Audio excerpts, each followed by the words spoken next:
Απαντήσεις σε 5 πολύ συχνές ερωτήσεις που ακούω στο πρώτο ραντεβού. Θα πεινάω? Πάμε κατευθείαν στο ψητό με την ερώτηση κλειδί.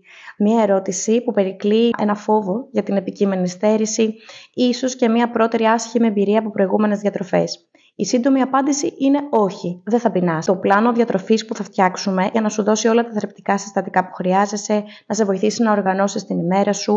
Όλα αυτά με έναν τρόπο βιώσιμο ώστε να γίνει τρόπος ζωής. Και η πείνα δεν είναι ούτε βιώσιμη ούτε τρόπος ζωής. Πόσο συχνά θα έρχομαι? Οι διατροφικές σου συνήθειες είναι αποτέλεσμα χρόνων. Σίγουρα όμως, αν οι συναντήσεις γίνονται σε τακτά χρονικά διαστήματα, δεν θα δυσκολευτείς να αλλάξεις αυτές τις συνήθειες και μάλιστα πολύ σύντομα. Πόσο γρήγορα θα χάσω τα κιλά?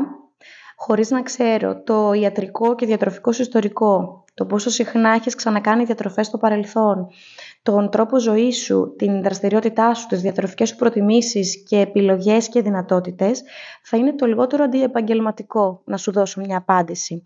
Σίγουρα όμως από την πρώτη μας συνάντηση θα έχουμε μια πολύ πιο ξεκάθαρη εικόνα. Επιτρέπεται να τρώω έξω? Μαζί χτίζουμε διατροφικές συνήθειες βιώσιμες και μακροπρόθεσμες. Και αυτό δεν θα μπορούσε να συμβεί αν δεν λάβουμε υπόψη για την κοινωνική σου ζωή.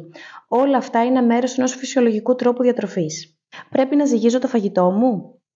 Είναι δική σου επιλογή ο τρόπος που θέλεις να ορίσεις τις ποσότητές σου στο πλάνο, είτε με γραμμάρια, με φλιτζάνια, πιάτα, μαγειρικά σκεύη. Ο δικός μου αγαπημένος τρόπος είναι να βρεις τις μερίδες που σου αντιστοιχούν μέσα από τη διατροφική εκπαίδευση που θα κάνουμε στα σημάδια πείνας και κορεσμού. Έχεις κάποια άλλη απορία? Μην διστάσεις να τη γράψεις στα σχόλια ή να μου στείλεις προσωπικό μήνυμα για να στην απαντήσω.